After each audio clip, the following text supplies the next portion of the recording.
arasobanura avuga ngo ntidukirana n'abafite inyama n'amaraso, ahubwo turwana n'imyuka mibi y'ahantu ho mu ijuru, abatware bategeka isi y'umwijima, ibinyabushobozi.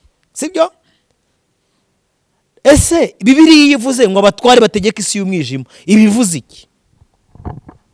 Umuntu utazi abatware bategeka isi y'umwijima ntiwanamubwira ko bishoboka ko kwikuzima abantu bajyayo ngo akwikwemere, kuko ntabizi. Ubu iyi si uyu munsi dutuyeho ifite imiryango igera muri 13 iyoboye isi muri firidi z'imisozi 7 y'ubuzima. Ejo abantu bankurikiye maze iminsi ndi gukurikira igikombe cy'isi, ndi kureba ese agenda y'isi igeze hehe, ndi gusoma kuko ngiye soma spirituality. Naratangaye muri open bafungura igikombe cy'isi, ikipe y'igihugu ya South Africa ihura n'iyitwa Mexico. Sibyo? Abantu benshi batanazi n'ibintu byari byo, uri kumva hari ibintu byabayemo bigira nko muri 4 bikomeye, uri kumva, kugera ku rwego umukinnyi witwa Quinones watsinze igitego cya mbere cya Mexique, celebration yakoze nahise mvuga ati uziko abantu bakina n'ibintu batazi. Open uze kumwanze kuko amafoto yashyira kuri thumbnail ku ruhande, uri kumva opening n'ukuntu bari bubatse nuza Freemason total. Kandi izi sinye Freemasonique, uri kumva, ziri muri Coupe du Monde, turi kuzibona mu nsengero zacu iwacu. Umuntu rero utazi ibintu bya spirituality araza ririmbira aho hantu abigenderemo bibe bisanzwe, uri kumva. Iyo bimubwira avuga ati ariko ibyo bintu byanyu n'ubupfu, ibyo bintu byanyu n'ubugoryi, nta n'ibintu muzi. Kafata kandi kagero kakari typique nguhaye, sibyo? Aha, ndacyagaruka kuri iyi mondial, numva nzakora ikiganiro. Nuko utabonye indirimbo y'uwitwa Burna Boy ndetse n'umugore witwa Shakira, uze kujya kuyitegereza urebe. Iyo umuntu yakiye Yesu nk'umwami n'umukiza mu bugingo bwe, uzi ikintu wakiriye, uba wakiriye itsinda rigari ry'ubwami bw'Imana. Niyo mpamvu yabwiye abigishwa aravuga ngo nimusenga mujye musenga mugira mucya muti Data wa twese uri mu ijuru, ubwami bwawe buze. Iyo wakiye Yesu uba wakiye iki? Uba wakiye ubutatu bwera muri wowe, ukakira imbaraga z'abamarayika bakorana n'Imana ubwayo, abakerubi, abaserafi, uri kumva, ibizima. Ukakira imbaraga z'itorero nk'ingingo ngenzi zawe. Nguwo umuntu wakiye Yesu. Niyo mpamvu yuzura umwuka wera akavuga ngo sinzibagirwa umunsi nakizwaga ubwo Yesu yinjiraga muri ngewe. Niyo mpamvu uwamwishurira avuga ngo ndinginga Imana ngo ikwereke Yesu, umwakire nawe nicyo ngusabira. Abo n'abaririmbi bagiye baririmba bamaze kwakira Yesu. Iyo Yesu rero umwakiye, hari ibintu abanyarwanda bakiye bamwakira igice bitewe nuko batigeze bamwuzura muri bo. Ngiye kuvuga ibintu 4 uraza gusanga impamvu izinduru zibaho. Uyagahaguruka akavati nyamara wenda gushinza kugikuzimu, undi nawe ati nyamara nanye ndagushinza kuri injiji wayobye, ari izo nyigisha ari iz'ubupfu. Si kikiri hagati wambaje na Pamphile bazanye inkuru. Yego. Abiyamwicaye imbere bo ubu batangiye gutangira gutekereza byuzuye ko kuwambaje kujya twohereza ikuzimu ngo zadusengere kuwa 5. Pamphile ati Bibiliya kwivuga ibi bimeze gutya. Robert ati ko nje gusesengura ibi ngibi, ariko reka mvuga ibintu bigera muri 4 nateguye kuri iki kiganiro. Sinyare zirimo z'isi y'umwijima kandi mu buryo wowe utapfa gusobanukirwa. Sibyo? Reka nigarukire hafi hano. Spirituality yo asa umuntu nabonye ubuse nanje woroje nayo twigishwa mu rusengero. Ibyayishuwe by'urabizi ko kubyigisha ari gutera abantu isi ubwoba. Muvandimwe wanjye koko, ahubwo igihe kirageze ngo abakristu bafata umwanya bicare bige, barebe, bumve, bashishoze, basesengure, naho imikino murimo simbizi. Kanigarukire kuri iyi nkuru yacu nere kurenga imbibi, sibyo naje ko tuganira. Nkuko uwambaje yabivuze, imvura igwira ababi n'abeza. Sibyo? Niyo iguye mu mirimo ishobora kumeza imyaka ikameza n'urumogi. Siko yivugiye. Abantu benshi ntabwo bashaka kumva izi nyigisho z'isi y'umwuka kuko rimwe na rimwe zimena amabanga y'abantu bo mu isi y'umwijima. Evo ubu tugeze ahantu uri kumva umuntu ariko mu frere wari uzi kuko iterambere rigenda ritera imbere niko n'abantu bo mu isi y'umwijima batera imbere. Wari uzi ko umuntu ashobora kuroga kanseri? Yes, reka nanya gusuza kandi gushimira kuba warahisemo yicano ni by'agaciro komeye cyane kuba ugarutse kubana natwe umwanya nk'uyu nguyu. Ndagusuhuje kubari mu gitondo mwaramutse cyangwa se abari ku manywa mwiriwe, abari ku mugoroba reka mbabwire ngo mugire umugoroba mwiza. Kuri kamera ndi kumwe na Prince Robert Rwanda. Ishimiye kukwakira. Nanjye ndabyishimiye. Umeze neza? Amahoro. Iri zuba uri kuryumva? Igihe cyaryo. Bikwigisha iki? Kwibiye bihora bisimbura n'iteka. Akapadire. Aba igihe cy'imvura akaba igihe cy'izuba. Ako ngenda bikunda nge nkunda ibihe by'izuba. Buriya umubiri wanjye hari ukuntu uteye mu bihe by'imvura ntago bigira neza. Ntago biba bimeze neza. Okay, ubwo nibyo. Yego. Ariko ibi bihe buriya bishobora no kutwigisha ibintu byinshi rero. Kuri wowe bitwigisha iki? Ibihe by'izuba. Ejo bundi hari twari turi kumwe, twari turi na hano. Twari tuvuze ku kintu nk'icyo ngicyo. Ambwira ati si ibyatsi ko byatangiye kuma. Ni umupapa twari kumwe atariko impeshyi ntago irameneka nyayo. Noneho asa n'uwatubwire mu migani avuga ati ariko njyewe ntabwo navugaga iri zuba nk'izuba. Ati ibi byatsi mubifate nk'abantu. Ati ntabwo mubona ko abantu bari kugenda bakamuka bashiramo. Uwo muntu ko ari umuhanuzi. Abantu batangiye gukakara namwe muri kuzana ibyatsi muri kureba ibiti kandi ngende kwivugira abantu bamaze kuba inkamuka. Abantu bakamutse bashizemo. Numva harimo filozofi ikomeye. Turi mu mpeshyi. Ubu nanjye ndi kubikurura nkahita mbona ukuntu turi mu mpeshyi. Sha reka ndabura abantu Evo. Dawidi yaravuze ni ijambo yanditse avuga ngo abiringiye Uwiteka ngo bameze nk'igiti gitewe hafi y'umugezi ngo cyera imbuto mu gihe cyacyo, ngo yaba mu gihe cy'impeshyi mu gihe cy'ubukamuke ngo kuko cyo gifite ahantu gishorera imizi. Uwo muntu atumye mfashwa ngo kuko icyo giti gifite ahantu gishorera imizi ngo kirera ngo no mu gihe cy'impeshyi. Reka mbwira abantu bameze nk'iki giti no muri iki gihe cy'ubukamuke bakomeze kwera. Bashaka uburyo bakomeza gushorera imizi muri Kristo Yesu. Yego cyane. Kuko Evo abantu babaye inkamuke we ageze mu mpeshyi. Tugeze mu mpeshyi. Paulo we yabonye iyo mpeshyi nawe yandikira ibintu 19 Timoteyo. Sibyo? Aravuga ngo mu mpeshyi inkamuke zizaba zimeze gute? Zizaba zikunda. Zikunda impiya. Yohana wabihanura yaravuze ngo mu mpeshyi ngo zizacuruza zigere ku rwego zicuruza imibiri y'abantu n'ubugingo bwabo. Yesu aravuga ngo ageze mu gihe cy'impeshyi nk'iyi ngiyi aravuga ngo ishyanga rizatera irindi. Shevo turi mu mpeshyi pe. Turi mu mpeshyi. Uzi ko tugeze mu mpeshyi uyu munsi kugira ngo ubone neza ko abantu bakamutse tudafite n'abakadufashije aho dushorera imizi. Turi mu mbega impeshyi kuri YouTube. Evo mbega impeshyi mu nsengero. Mbega impeshyi mu butayu. Ayiwe mbega impeshyi mu ngo mu miryango. Yego. Abantu barwaye umwuma Evo. Zuba ryacanye. Ryacanye. Neza. Uwo muntu Imana imumugisha. Yego. Amugani se iby'impeshyi yategera ngo si byinshi na hano ku mihanda ko impeshyi naho ishobora kuba yarateye. Wayibonye? Nabibonye harimo byinshi ariko byo niri bihasanzwe no kwenda byabijemo gutyo. Hari nyine iyo impeshyi yaje birisuka. Birisuka. Bo anyway ariko hari ibyo nabonye noneho biri kuvugisha abantu.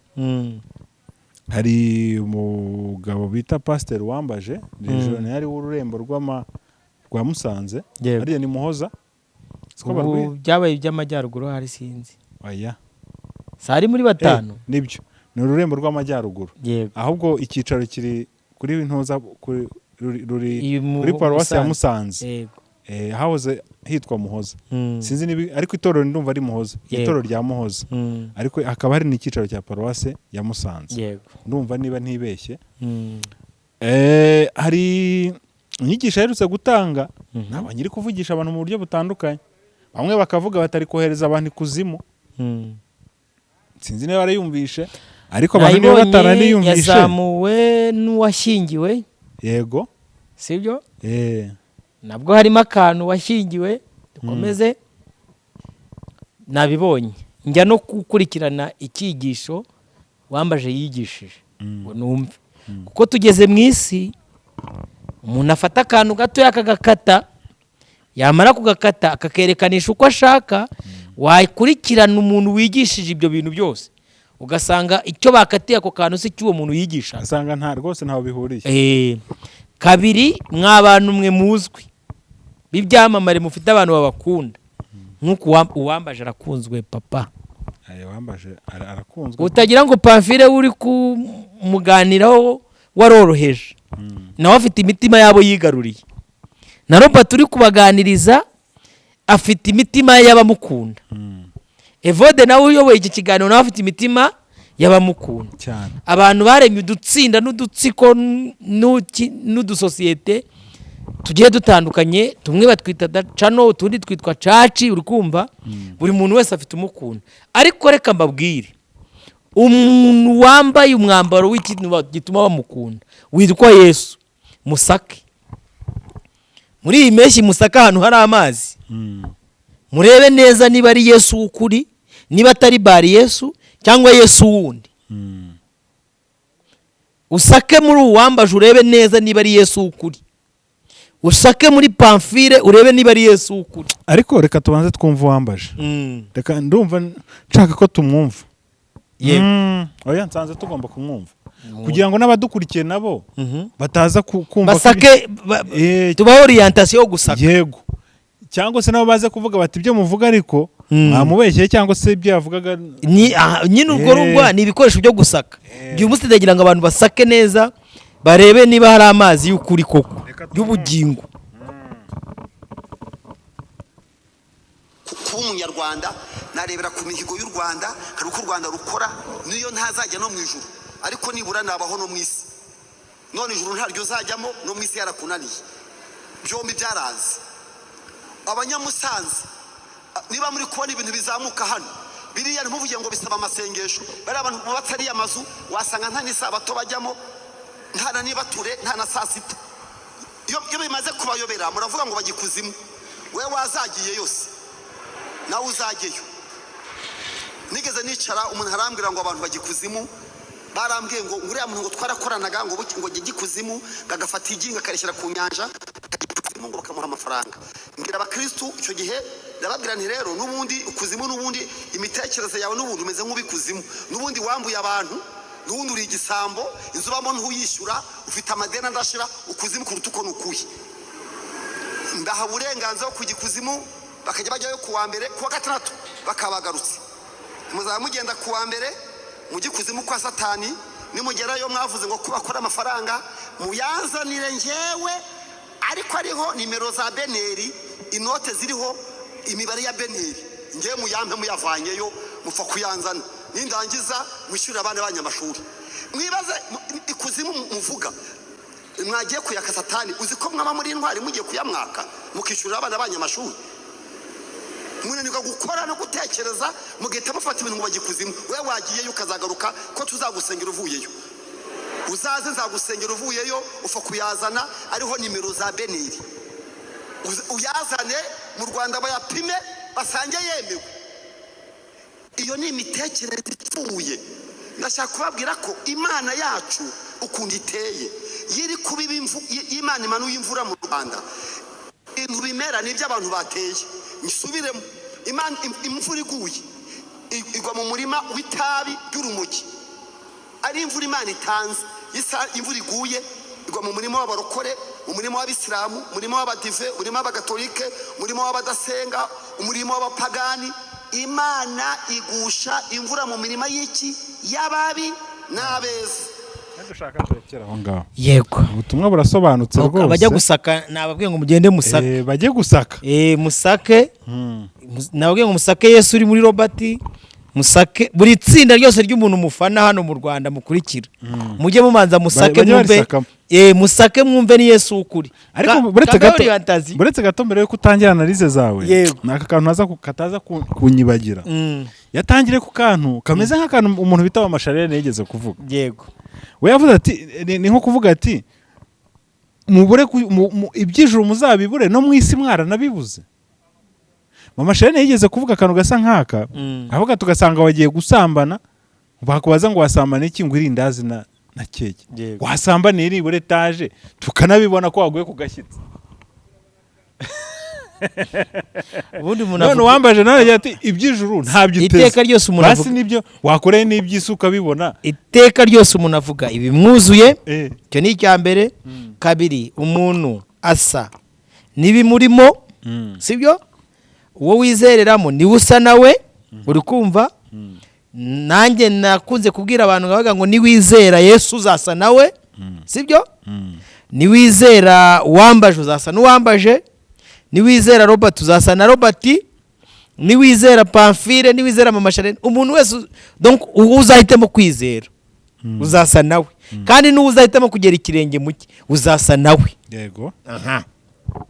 Iki kiganiro ndashaka kugitwara neza kugira ngo abantu bacyumve neza kuko barabikeneye. Sibyo?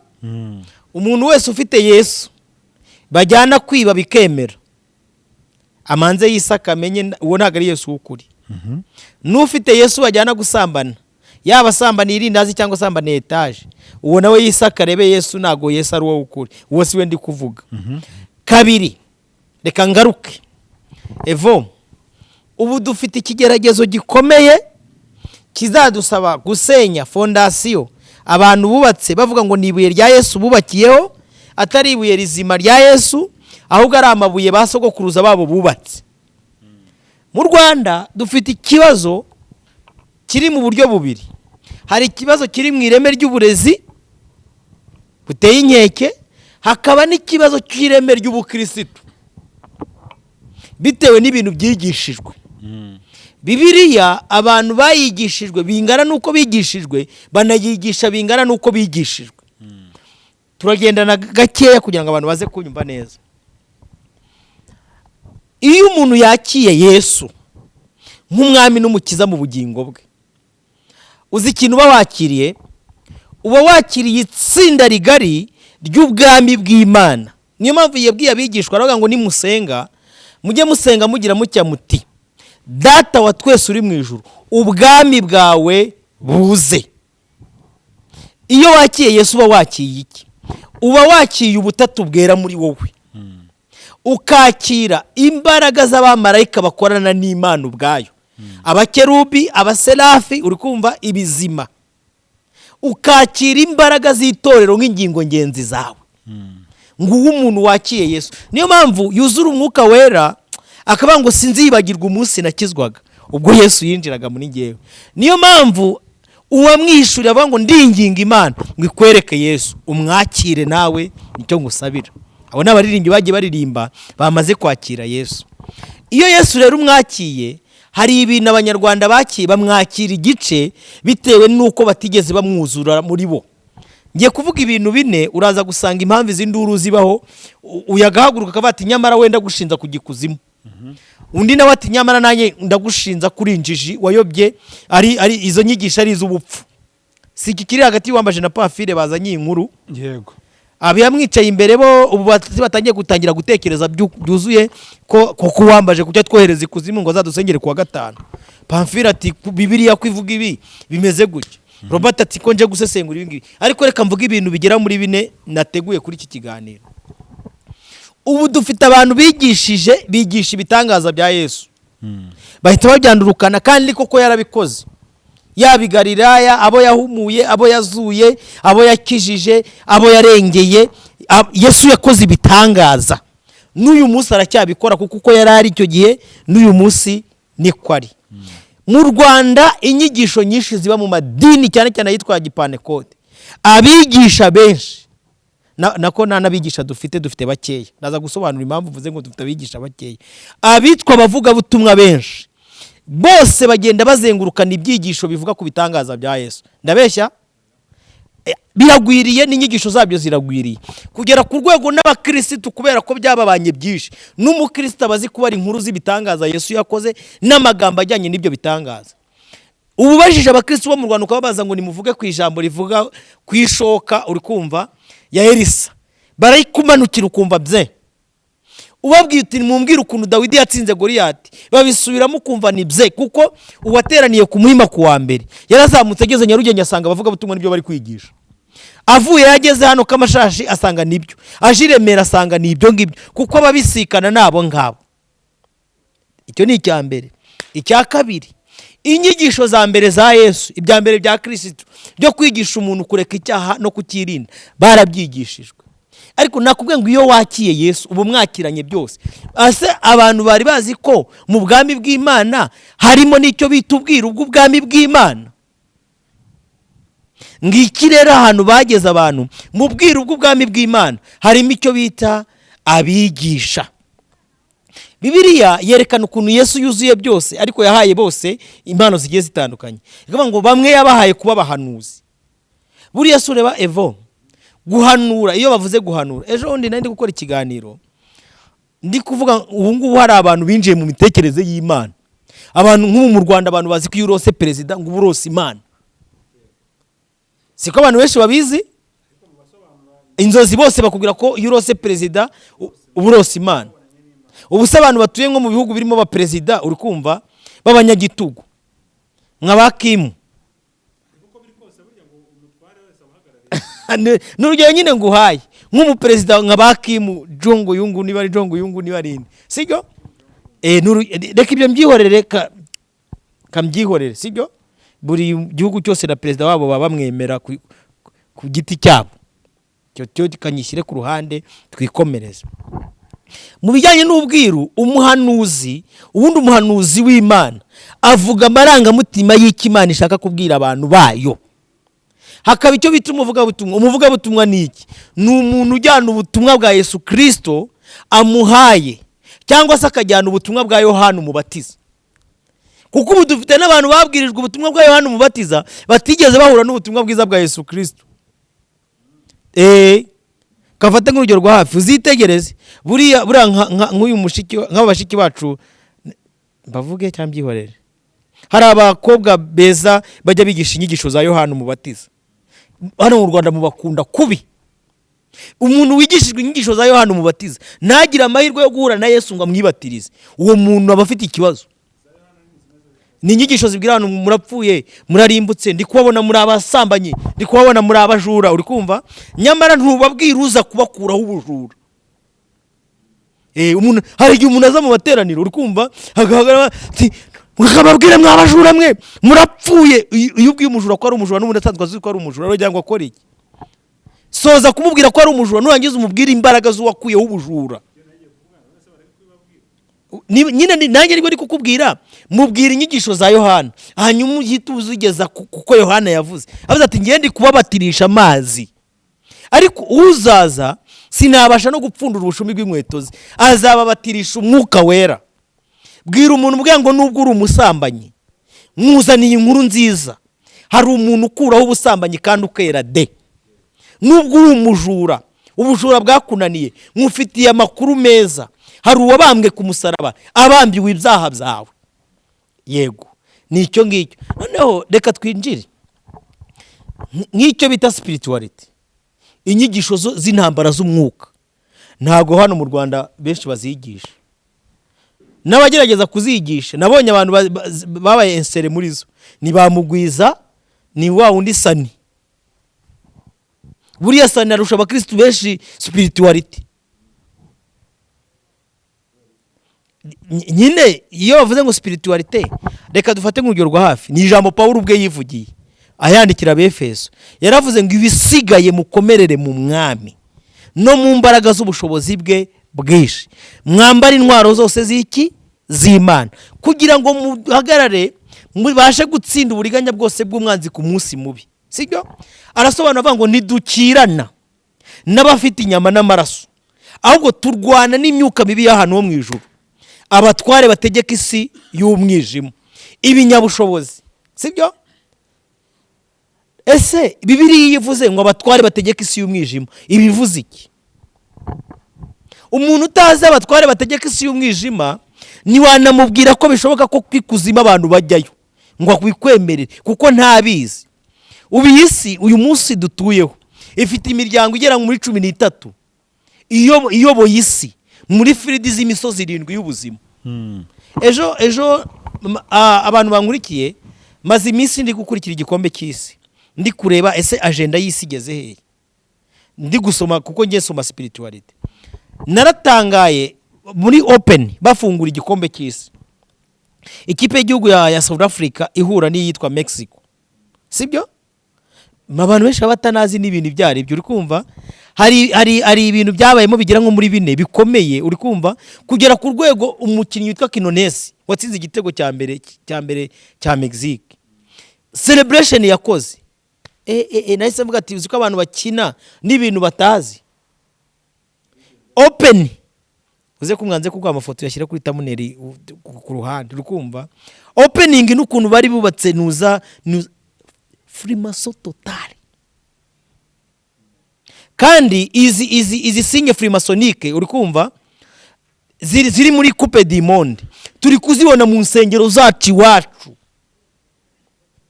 Umuntu rero utazi ibintu bya spirituality araza aririmbira aho hantu abigenderemo bibwe bisanzwe, uri kumva. Iyo bimubwira bwa atari ko ibyo bintu byanyu n'ubupfu, ibyo bintu byanyu n'ubugoryi, nta n'ibintu muzi, kafata kandi kagero kakari typique nguhaye. Sibyo? Aha, ndacyagaruka kuri iyi mondial, numva nzakora ikiganiro. Nuko utabonye indirimbo y'uwitwa Burna Boy ndetse n'umugore witwa Shakira, uze kujya kuyitegereza urebe. Sinyare zirimo z'isi y'umwijima kandi mu buryo wowe utapfa gusobanukirwa. Sibyo? Reka nigarukire hafi hano. Spirituality yo asa umuntu nabonye ubuse nanje woroje nayo twigishwa mu rusengero. Ibyayishuwe by'urabizi ko kubyigisha ari ugutera abantu isi ubwoba. Muvandimwe wanjye koko, ahubwo igihe kirageze ngo abakristu bafata umwanya bicare bige, barebe, bumve, bashishoze, basesengure, naho iyi mikino murimo simbizi. Kanigarukire kuri iyi nkuru yacu nere kurenga imbibi, sibyo naje ko tuganira. Nkuko uwambaje yabivuze, imvura iguye igwira ababi n'abeza. Sibyo? Ni yiguye mu mirimo ishobora kumeza imyaka ikameza n'urumogi, siko yivugiye. Abantu benshi ntago bashaka kumviza inyigisho z'isi y'umwuka, kuko rimwe na rimwe zimena amabanga y'abantu bo mu isi y'umwijima. Evo ubu tugeze ahantu, uri kumva, umuntu ariko mu frere, wari uzi kuko iterambere rigenda ritera imbere niko n'abantu bo mu isi y'umwijima batera imbere. Wari uzi ko umuntu ashobora kuroga kanseri? Ibyo bintu ngiye mbyumva rwose ngo kubazirozwe kanseri ngo n'imivuduko barabiroga n'impanuka. Ngo n'impanuka rwose. None se ubwo icyo kintu wagisobanura ute? Ariko si ibintu bidakwira mu bwonko bwanyu bivuze ko bitabaho. Evo reka nkwe nk'urugero rwa hafi, ibi bintu by'ubutinganyi bijya gusakara bigaturika, Bibiliya yarabivugaga ariko abantu mu muco wacu tutarabyakira. Uyu munsi bwo abantu benshi ugira ngo byakwira mu bwonko bwabo, ukuntu umugabo yunama ku wundi mugabo. Nese babikora ugira ngo ntibabikora. Noneho hari n'ababikora batazi ibyo ari byo, hari n'ababikora babikoresheje rituel. Umuntu atingana kugira ngo abone imbaraga, mu gihe abandi babikora bagendeye mu kigali no kuba amafaranga. Umuntu bakama amafaranga bakagutinga, wowe ari kugutinga wazi ibintu ari gukora. Abameze nk'ugutanzemo igitambo. Sinye y'abatingana y'umugabo yunamye ku wundi. Donc ni isi yo ninjye gukora ikimenyetso cya Baphomet, ni isi yo kuramya Baphomet kandi mu bintu abantu batazi. iyo umugabo yunamye ku wundi hari sinye bakora ya bafumenti. Hari na YouTube channel yanyu nabonye umunyamakuru wanyu yashyizeho rate yabyo. Ariko abantu narababwiye ngo abantu basigaye bagenda binyama n'amaraso badafite umwuka ubaherekeje, ibyo birabareba. Umugabo n'umugabo iyo bunamanyeho bakora iriya nuza, uri kuyibona icyo kimenyetso mu isi yo kuramya bafumenti. Ariko abantu baba aho gusa bagenda mu kigare basamye. Katwigaruke ariko abantu ngo ntago bajya ikuzimu, babuzwa n'iki se kujyayo? Ahubwo si kuzimu bajyayo bati, icyo nacyo ko abantu bakwiye kukimenya. None se ko wambaje yavuze ati ibyo ni imitekerereze iciriritse. Nyine none se umugabo umwe niyo yavuze ati mw'abantu mwe mwirwa muvanga ibintu ngo bya Illuminati ngo hano mu Rwanda se ngo ninde ngo bahitamo. Hakujya umenya ko wambaje ari mu bapasiteri 5 bakomeye hano mu Rwanda, banize ni Burayi. Arabizi nyine ko ari imitekerereze iciriritse. Akuzi ko uwambaje ari mu bapasiteri bakomeye hano muri iki gihugu, cyangwa umubona yigendera gake gake yiturije ukagira ngo nakaze. Uwambaje arakaze, kandi na Pamfile umuvuga ntiyoroshye.